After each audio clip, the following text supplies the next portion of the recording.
Welcome to One with the Other Way, a podcast about your journey and finances. I'm your host, James, and today we're talking about paying off debts. We have Peggy and Wanda with us today, so we hope you enjoy this episode.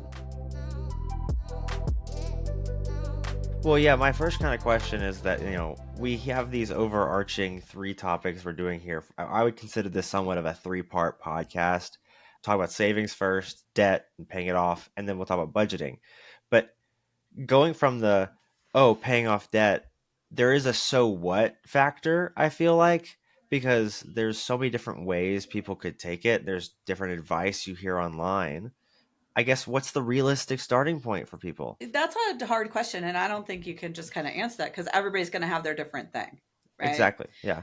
Somebody who has debt that's $500 versus somebody who has debt that's $100,000 is going to be a lot different on how you approach how you're going to get there. And Wanda often says, you didn't get here overnight.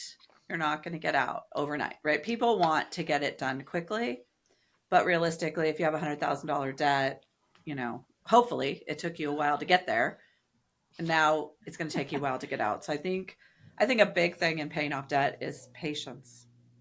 Patience, definitely, and realism in that. We talk about real life. Real life is it took you whatever time it took you to get into this debt. And so be patient and thoughtful to yourself as you work your way out of debt. And so kind of that realistic thought. Well, I guess then kind of going off of that, obviously everyone has different kinds of debts. Let's take student loans, for instance.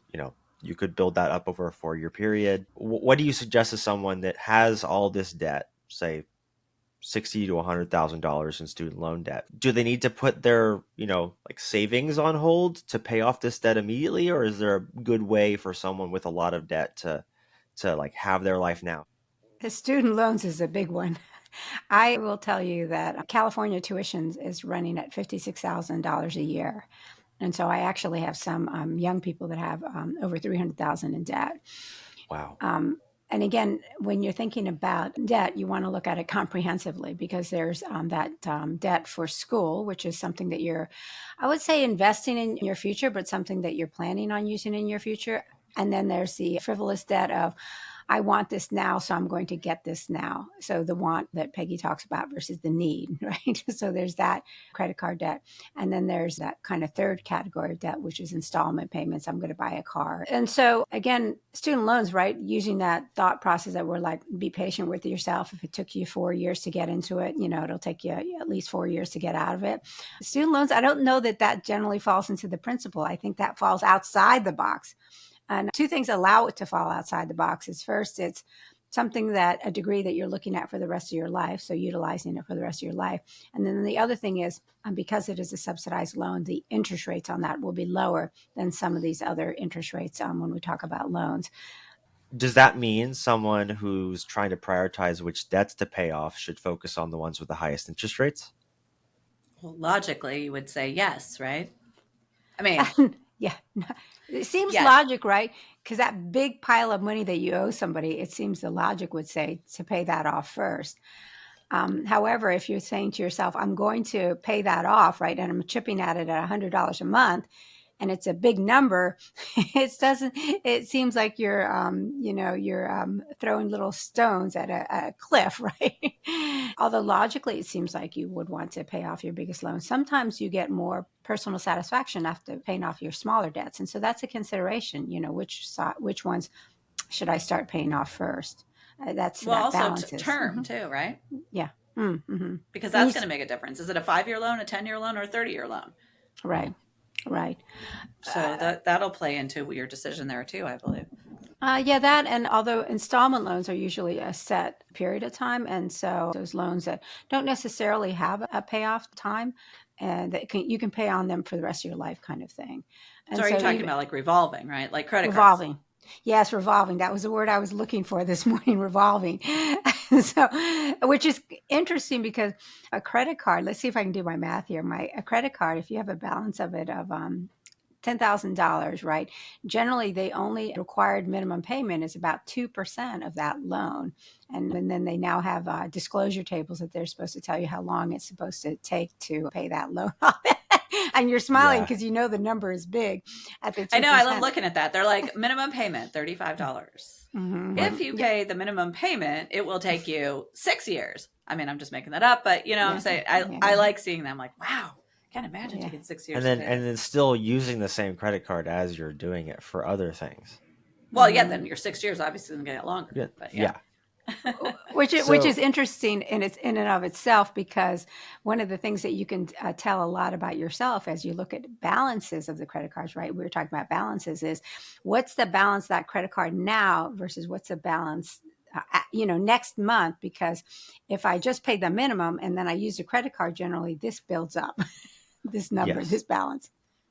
realistically, people have life events that happen, throughout this whole process.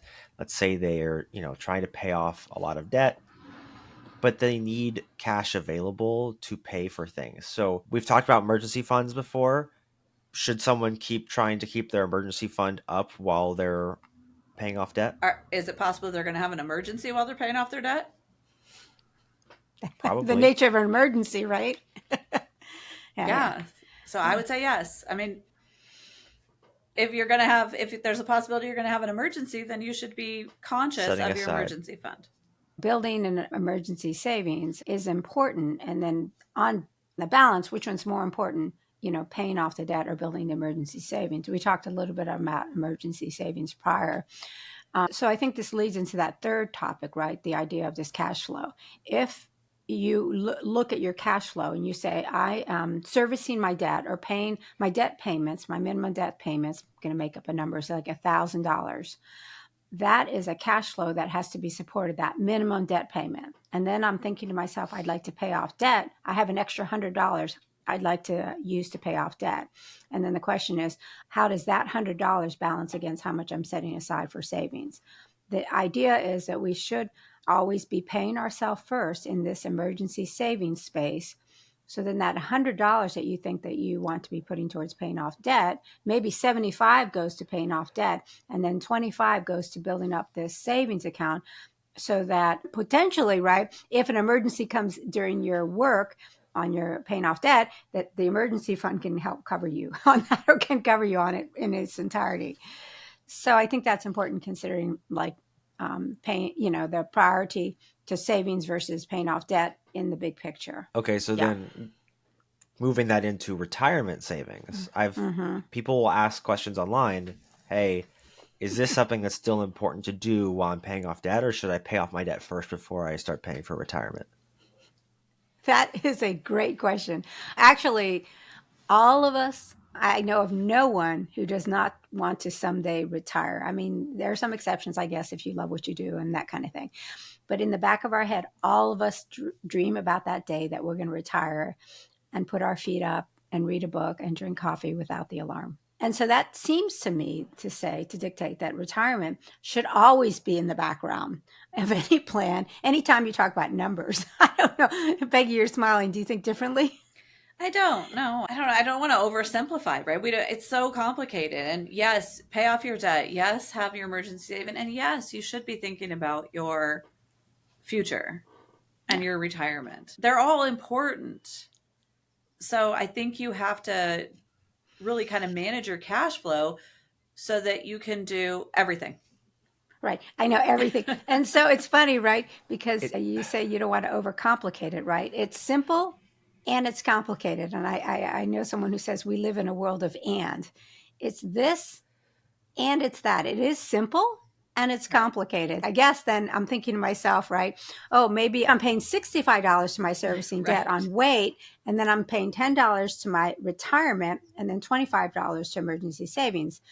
Again, these numbers can vary, because if my emergency savings is pretty well set, I have the money there for an emergency, Right. then maybe this one goes to 10 and then this one goes to 25.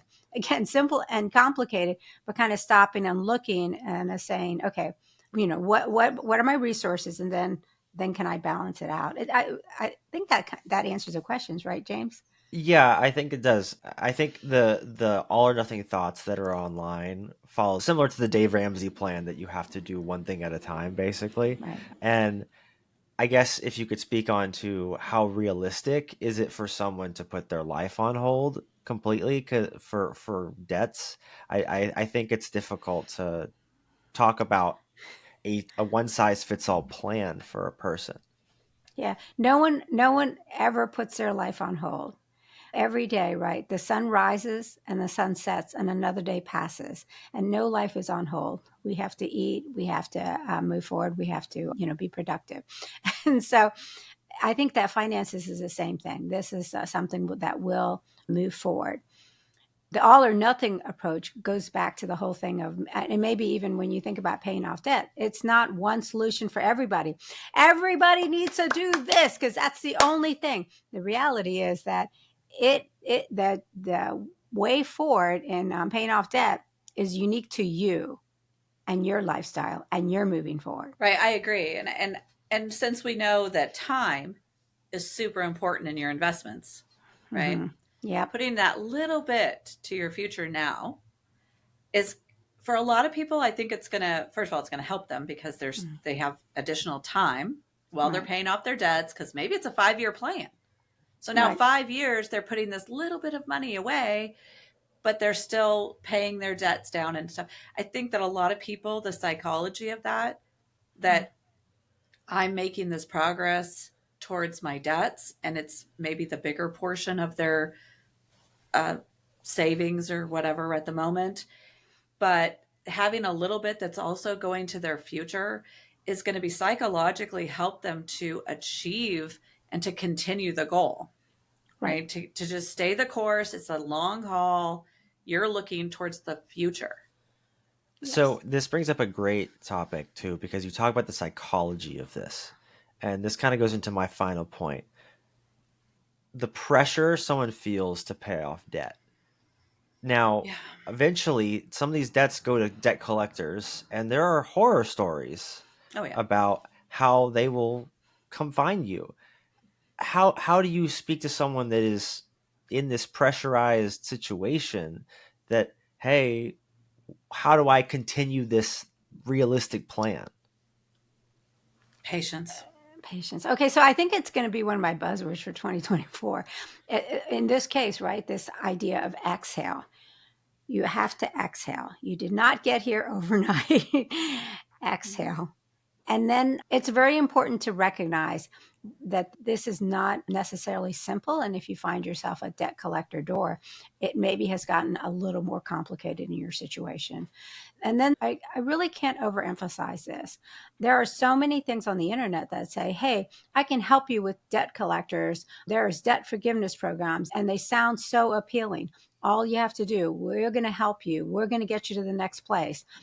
And you have to ask, what's their motivation? What's their angle? Where are they coming to you from? They're not doing it, God bless them, out of the goodness of their heart, probably, right? And so normally a lot of these things I've noticed have a percentage charge if they help you go through all of this process of consolidating your debt. It is actually something that you can do yourself. You can, in fact, call the credit card company on your behalf and say, I am working on this. And these are the steps, and what steps can we take? Because the credit card company does not want to, they don't really want to sell it to a debt collector, because they would prefer to take all the money. And when they sell it to a debt collector, the debt collector it takes a percentage, if not the whole thing, and they're getting pennies on their dollar, the credit card. And so they would prefer to settle with you. And if you can come up with a debt payment plan with them, they would prefer that. And there's nothing to prevent you from going, writing down the list and calling each one of the credit card companies one by one to come up with a payment plan. And that actually, even if they've sent it over to the credit card collection agency, that actually still can be done. It's not too late. It's never too late to get yourself going the right direction and paying off debt. It's never too late. The important thing is to look at it and be honest with yourself. Exhale, exhale, look at it, be honest with yourself, and then come up with some steps. to take. And I know we say this a lot, sometimes, again, working with a financial advisor, because we've seen it all. We've seen the debt collectors, we've seen the worst case, we've seen the finances at their worst. There's nothing that we haven't not seen, foreclosed homes and that kind of thing. We'd like to think that everyone who comes to see us is just a beautiful financial picture, but the reality is it's life, right? Life is sometimes a little messy for us. No. So you need to prioritize your paying off your debt. That's true. But I think that our main things are to be patient, understand that it's going to take time. You still need to look at your other important things like your retirement and your savings, and exhale, be patient. I think that's the biggest thing. Well, thank you for joining us on today's podcast. If you have any questions or you'd like to schedule an appointment with us, you can find out more information at financesforreallife.com. We have a button at the top of the page to just schedule an appointment. We'd love to hear from you. So thank you for listening to today's episode. We'll see you in 2 weeks.